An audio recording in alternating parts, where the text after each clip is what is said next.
Indian cricket team captain Rohit ശർമ്മയെ പരിഹസിച്ച് എയറിലായിരിക്കുകയാണ് കോൺഗ്രസ് വക്താവ് ഡോക്ടർ ഷമ മുഹമ്മദ്. ചാമ്പ്യൻസ് ട്രോഫിയിൽ ന്യൂസിലൻഡിനെതിരെ രോഹിത് 15 റൺസിന് പുറത്തായതിന് പിന്നാലെയായിരുന്നു വിവാദ പരാമർശം. കായിക താരം എന്ന നിലയിൽ രോഹിത് ശർമ്മയ്ക്ക് വണ്ണം കൂടുതലാണ്, ശരീരഭാരം കുറയ്ക്കണം, ഇന്ത്യ കണ്ടിട്ടുള്ളതിൽ ഏറ്റവും മതിപ്പുളവാക്കാത്ത ക്യാപ്റ്റൻ എന്നായിരുന്നു എക്സിലെ ഷമ മുഹമ്മദിന്റെ പോസ്റ്റ്. BJP വക്താക്കളടക്കം പ്രതികരണവുമായി എത്തിയതോടെ വിഷയം സോഷ്യൽ മീഡിയയിലും കത്തിപ്പടർന്നു. പിന്നാലെ പോസ്റ്റ് ഡിലീറ്റ് ചെയ്തെങ്കിലും ഷമ മുഹമ്മദിന് മറുപടിയുമായി നിരവധി പേരെത്തി. രാഹുൽ ഗാന്ധിയുടെ നേതൃത്വത്തിൽ 90 തെരഞ്ഞെടുപ്പുകളിൽ തോറ്റവർക്ക് രോഹിത്തിനെ പരിഹസിക്കാനാവില്ലെന്നൊക്കെ ആയിരുന്നു കമന്റ് ബോക്സിലെ ഹൈലൈറ്റ്. രോഹിത് ശർമ്മയാകട്ടെ ഇതൊന്നും മൈൻഡ് ചെയ്യുന്നേയില്ല.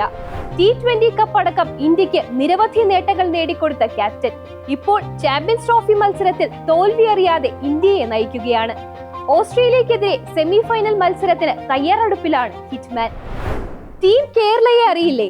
രഞ്ജി ട്രോഫി ചുണ്ടിനും കപ്പിനുമിടയിൽ നഷ്ടപ്പെട്ട കേരള ക്രിക്കറ്റ് ടീമല്ല, ഇത് കേരളത്തിലെ കോൺഗ്രസ് ടീം. ക്രിക്കറ്റ് പോലെ ഗ്രൗണ്ടിലല്ല, കേരള രാഷ്ട്രീയ ഭൂമികയിലാണ് കേരളത്തിലെ കോൺഗ്രസിനെ ഇനി ടീം കേരളയായി രാഹുൽ ഗാന്ധി അവതരിപ്പിക്കുന്നത്. ഇപ്പോൾ എന്താ ടീം കേരള എന്ന് ചിന്തിച്ചാൽ കാര്യം കോൺഗ്രസിലെ സമീപകാലത്തെ സംഭവ വികാസങ്ങളൊക്കെ തന്നെ. ശശി തരൂർ കൊളുത്തിവിട്ട വിവാദവും കോൺഗ്രസിലെ കലഹവും ഒക്കെ കഴിഞ്ഞെന്നുമുള്ള സന്ദേശം പകരുകയാണ് രാഹുൽ ഗാന്ധി.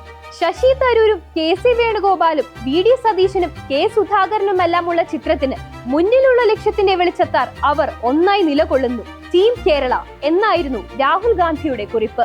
ടീമായാൽ പിന്നെ സ്പോർട്സ്മാൻ സ്പിരിറ്റ് വേണം. കോൺഗ്രസിന്റെ ടീം കേരളയുടെ ലക്ഷ്യം 2026 തെരഞ്ഞെടുപ്പ് തന്നെ. ഓസ്കാർ പുരസ്കാര വേദികൾ പലപ്പോഴും രാഷ്ട്രീയവും വംശീയവുമായ തുറന്നുപറച്ചിലിനു വേദിയാകാറുണ്ട്. ഇപ്പോൾ 97ാമത് ഓസ്കാർ പുരസ്കാരത്തിനു ശേഷം സോഷ്യൽ മീഡിയയിൽ തരംഗമായത് പലസ്തീൻ ചെറുത്തുനിൽപ്പിനെ പറ്റി പ്രതിപാദിക്കുന്ന നോ അതർലാൻഡിന്റെ സംവിധായകന്റെ വാക്കുകളാണ്. മികച്ച ഡോക്യുമെന്ററി ഫീച്ചർ വിഭാഗത്തിൽ പുരസ്കാരം നേടിയതിനു പിന്നാലെയാണ് സംവിധായകൻ ബാസിൽ അദ്ര ഓസ്കർ വേദിയിൽ കാണികളോട് സംസാരിച്ചത്. വേദികൾക്കും അപ്പുറം ആ വാക്കുകൾ ഇന്ന് എക്സിൽ ട്രെൻഡിങ്ങിലാണ്. ഇസ്രയേൽ കുടിയേറ്റം മൂലമുള്ള പലസ്തീനിലെ ജീവിതങ്ങളുടെ തകർച്ചയാണ് സിനിമ പറയുന്നത്. We live in a regime where I am free under civilian law and Basil is under military laws that destroy his life and he cannot control. There is a different path, a political solution without ethnic supremacy, with national rights for both of our people. And I have to say, as I am here, the foreign policy in this country is helping to block this path. Can't you see that we are intertwined? That my people can be truly safe if Basil's people are truly free and safe. It's not too late for life, for the living. There is no other way. Thank you. ചെറുത്തുനിൽപ്പിന്റെ കഠിനമായ യാഥാർത്ഥ്യം അനുഭവിച്ചും അത് സിനിമയായും പറഞ്ഞ ബാസിൽ അദ്രയുടെ ശബ്ദം ലോകം കേൾക്കുമാർ മുഴങ്ങട്ടെ എന്ന് നമുക്ക് പ്രതീക്ഷിക്കാം.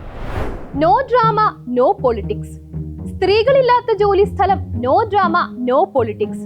Social മീഡിയയിൽ വൈറലായ ഒരു മഹാന്റെ പോസ്റ്റാണ്. ആള് ഡൽഹി ആസ്ഥാനമായുള്ള ഒരു ഗ്രാഫിക് ഡിസൈനർ ആണെന്ന് അവകാശപ്പെടുന്നുണ്ട്.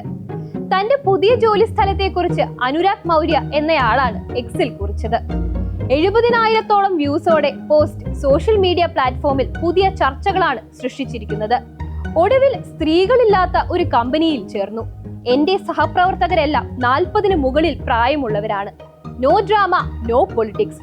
സ്വന്തം കാര്യം നോക്കുന്നു. ഇതായിരുന്നു പോസ്റ്റ്. കഴിഞ്ഞ ഫെബ്രുവരി 28-നാണ് ആള് എക്സിൽ ഇങ്ങനെ പോസ്റ്റ് ചെയ്തത്. വാക്കുകളിലെ ലിംഗപക്ഷപാതത്തെക്കുറിച്ച് വലിയ രീതിയിൽ വിമർശനമാണ് ആൾക്ക് ലഭിക്കുന്നത്.